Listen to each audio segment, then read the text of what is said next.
All right, welcome back to episode 16 of Project Ram Raider. It's been kind of slow going this last couple of weeks, getting kind of into some of the tedious aspects of working on this car. Work's been getting busy. We've been shooting some night scenes for a detective show, the premiere episode of a detective show I've been working on. And then, so that's been taking up my nights, and I've been kind of tired during the day from that. And then a lot of customers from our shop downtown have been coming through with colds, so you can tell that I've picked up another cold, which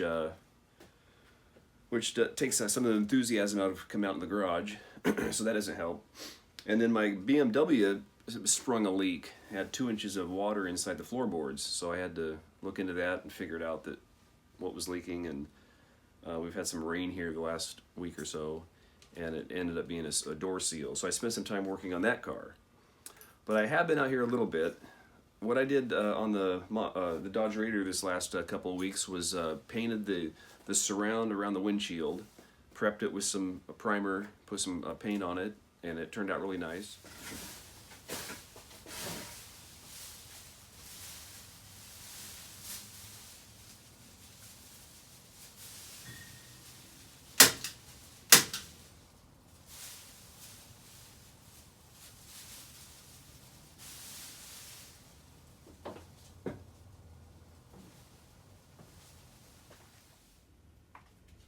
Alright, we're mixing up some primer here.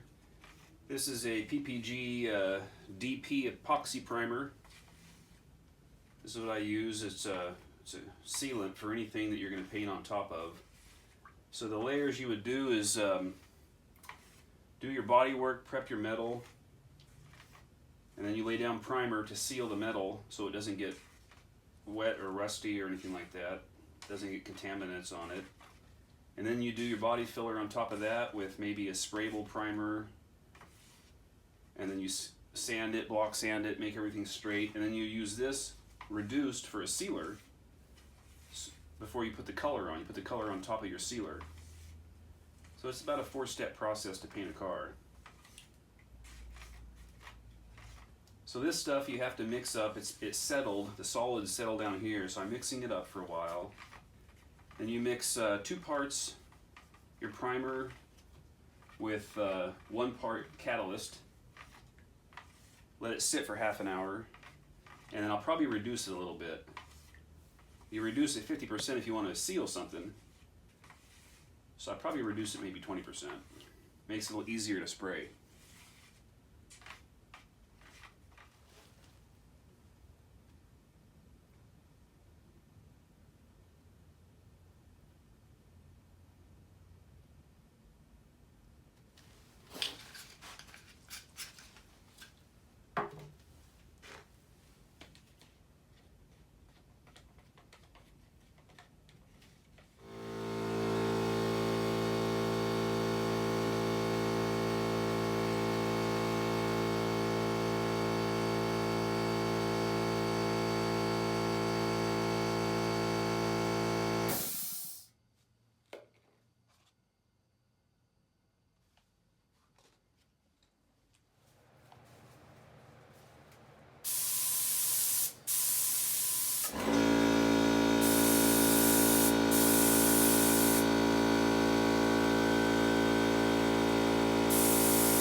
Okay, we have the primer sprayed on, first layer, and you can see that there is some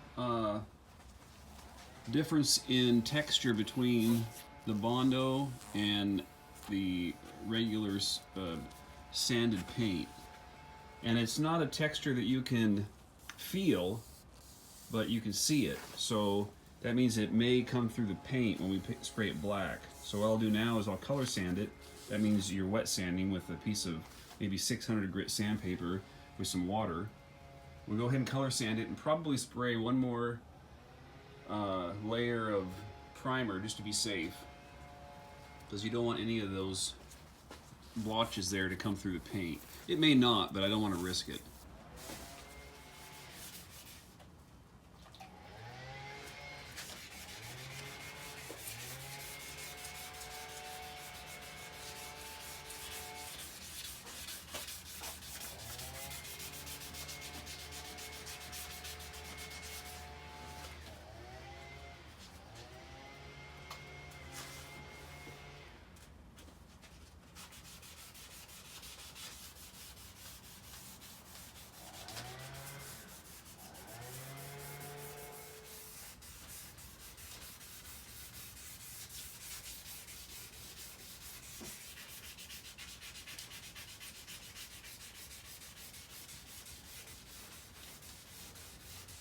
Okay, I color sanded it, and I actually think that it turned out pretty good. I'm going to go ahead and apply color to it. The blotches that we were looking at earlier sanded out real nice. I'm not seeing them now. So rather than spend the time and the extra primer, I'm going to go ahead and just put some color on it and see how it turns out. Worst case scenario is I can color sand the black and spray it again.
Alright, we got it. Sprayed 3 heavy coats. Let it flash time about 10-12 minutes in between each coat. Usually let it dry for a little while. Some of the solvents can get out of there. If you put too many coats over wet solvents, they kind of bubble up and will wreck your paint job. But it's going to turn out nice. You know, I could have probably spent more time doing some body work. There may be a few waves here and there. And also, you know, this is a dirty garage, so there's going to be a little bit of dust on it. Dust can, you can get rid of 90% of your dust by just color sanding it and buffing it out later. And I always paint some tins, some extra pieces. I always have them set aside just in case I have extra paint. I always like to mix up a little bit more paint than I need, because it's a bummer running out when you got a corner left or you've only put 2 coats on. And so I had some extra tin pieces out there in the radiator. I got most of those painted before I ran out of paint. So I will continue to paint the radiator once I move on to the roll bar and a couple of other odds and ends I'll paint. But yeah, I think it's going to be nice. We're going to let it dry overnight and then peel the paper and tape off, and we'll see what it looks like.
well there you have it. We painted the surround, the cowl, and everything around the window, and it looks really nice.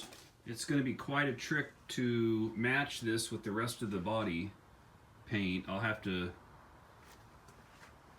will have to do some color sanding and use some polish to get it close. You know, the sides of this car, like I polished here, they turned out really nice and smooth and black. So this actually will match the front pretty good. But there's nothing quite like brand new paint. It just shines and looks really nice. So next this week we will put the windshield in, and then the dash. We will keep moving forward on this project. So after the paint cured and dried for a few days, my dad came over and helped me install the windshield, and that popped in really easy, much easier than the side windows. For some reason the side windows were very tight, but the windshield popped right in, no problem. Okay, I'm going to work a little bit on these corners right here. Before I put this windshield in, I'm going to spread on some sealant and smooth it flat so that any inconsistencies in this edge won't be prone to leaking water.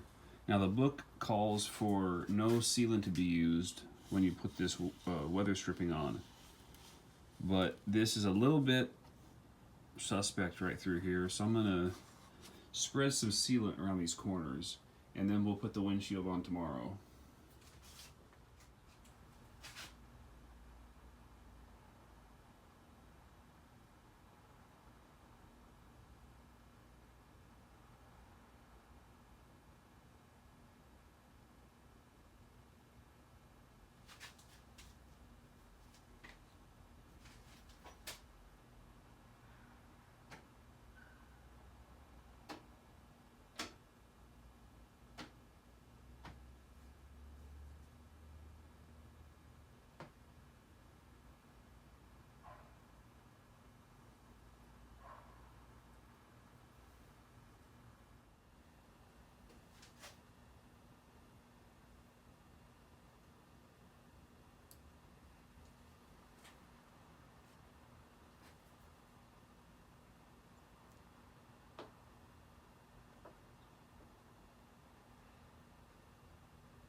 Okay, I'm test fitting this window weather stripping.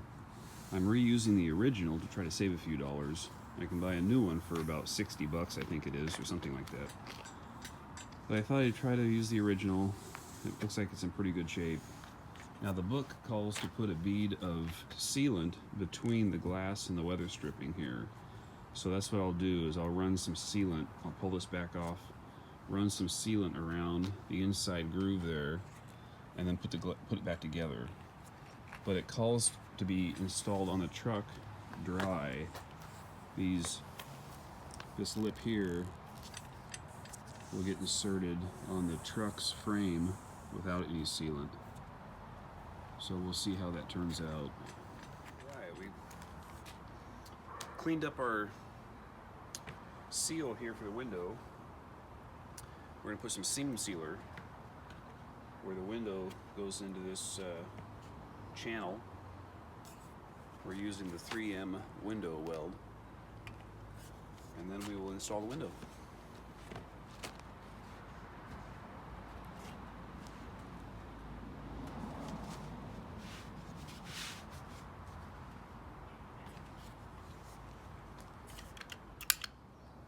Okay, you can see here we put the window seal on the glass with some sealant, and now we will use some soapy water to pry it into the car.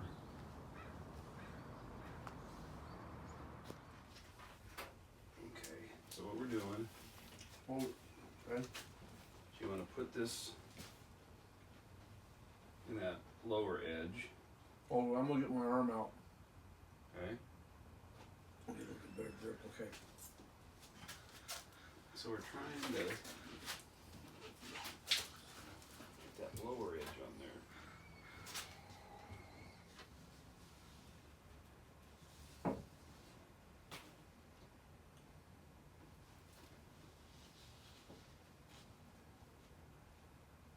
Sure I can see anything.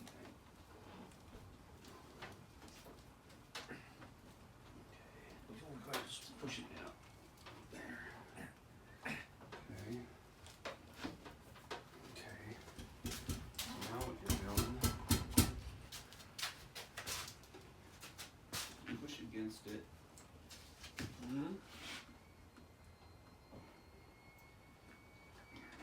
Push down further.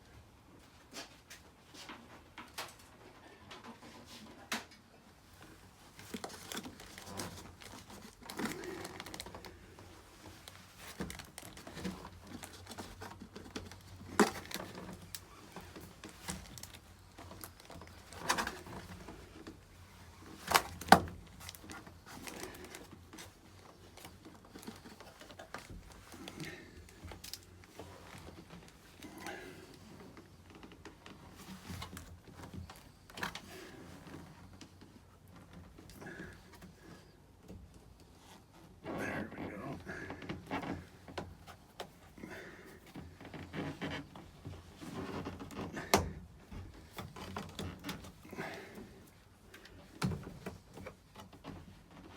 Okay.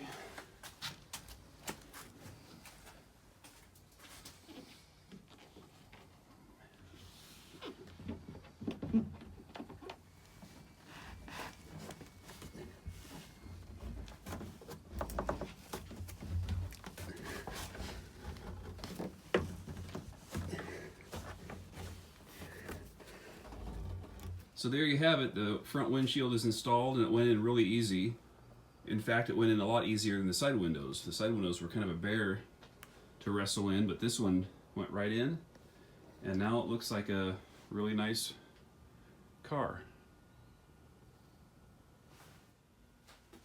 And then some parts came in for the windshield bracket that I've been working on. Those parts from England and from Japan showed up, and so I spent some time putting the brackets back together, soaked them in carburetor cleaner, and all the rust came off the pivots, so they spun real nice.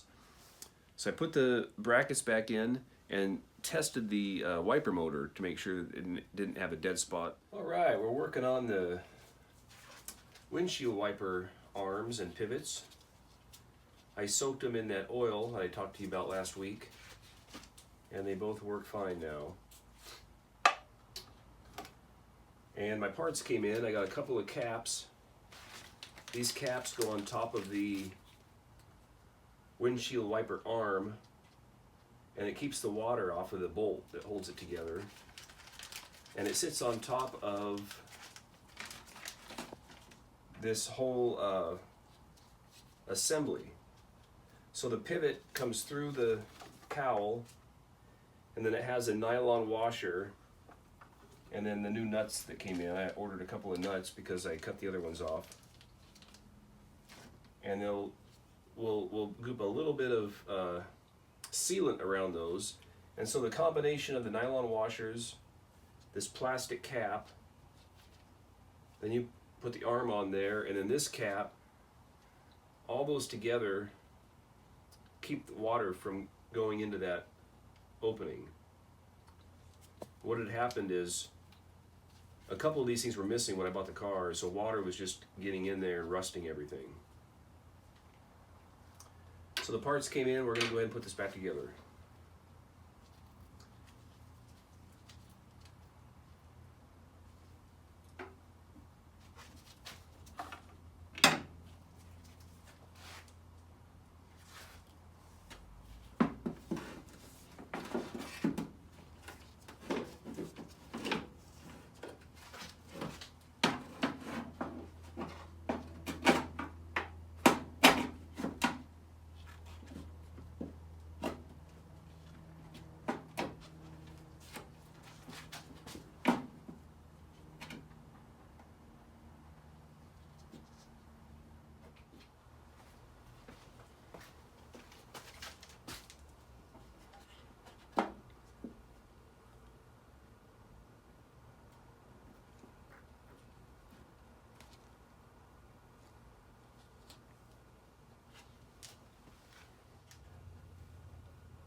So there you have it. The assembly's put back together. Now all we have to do is put the arm on, the windshield wiper arm, and this clips over that, keeps all the water off of that.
Alright, I'm just going through the manual here and testing this wiper motor. I want to make sure there's no dead spots in it and that it works okay. And then I want to bring it to its natural resting place so that when I put it in the car I can hook the wipers up and they won't go haywire on me when I turn the ignition on for the first time.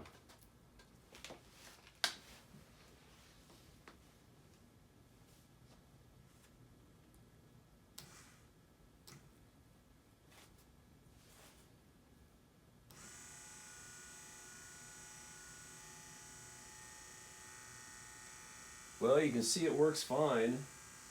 That's the low speed. I'm going to test the high speed and the intermittent and the automatic stop operation. Okay.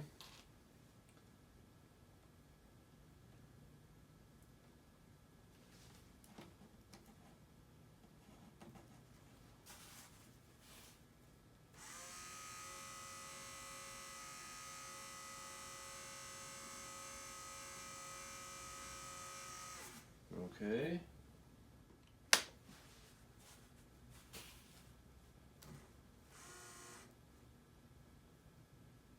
Okay, so everything works on this, and that's where it naturally stops. So I can put this back in and connect it, and I know that where to put the wipers. Because if you don't put the wipers in the right spot, and this is not where it naturally wants to stop, when you first start the car up, your wipers might dig into the cowl or go haywire. So now we know this is set up at the right spot. And lastly, I had the new clips for the wheel hubs come in, so I polished them up with some chrome polish and popped those on the wheels. Wheels look real nice now. Okay, we had a few parts come in this week. We have these new rings that clip on the center caps for the wheels. The original set that I had were pretty banged up and rusted out and broken. I had one good one, so I only ordered 3 new ones. I tried to save myself about $9 by only ordering 3. And I probably should have ordered 4 because the good one I had ended up cracking when I was playing around with it. So it'll still work, it's just I probably should have sprung for the extra cash. Anyway, we got the clips that came in. We also got the new lug nuts that came in. So I'm going to polish up the center caps here and put them on the car. And then we can tighten all the wheels on permanent-like and be done with that. Just using some chrome polish for these chrome parts.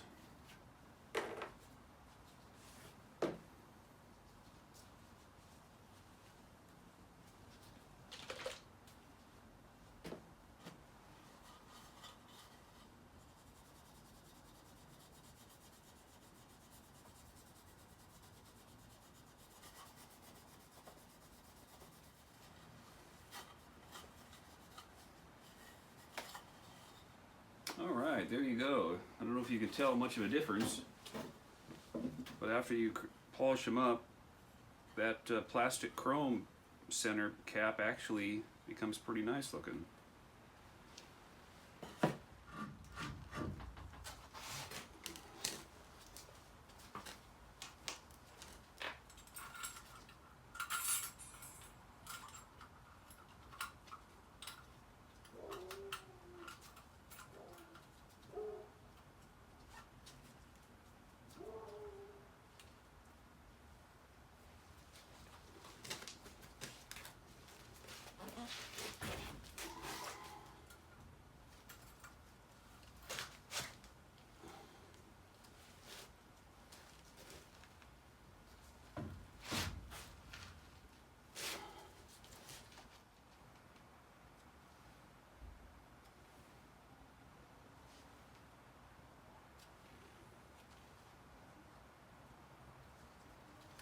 Alright, we're putting on some new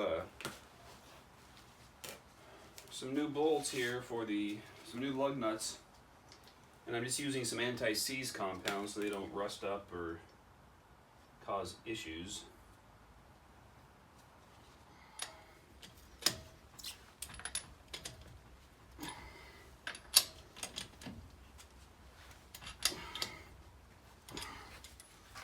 So there's the before.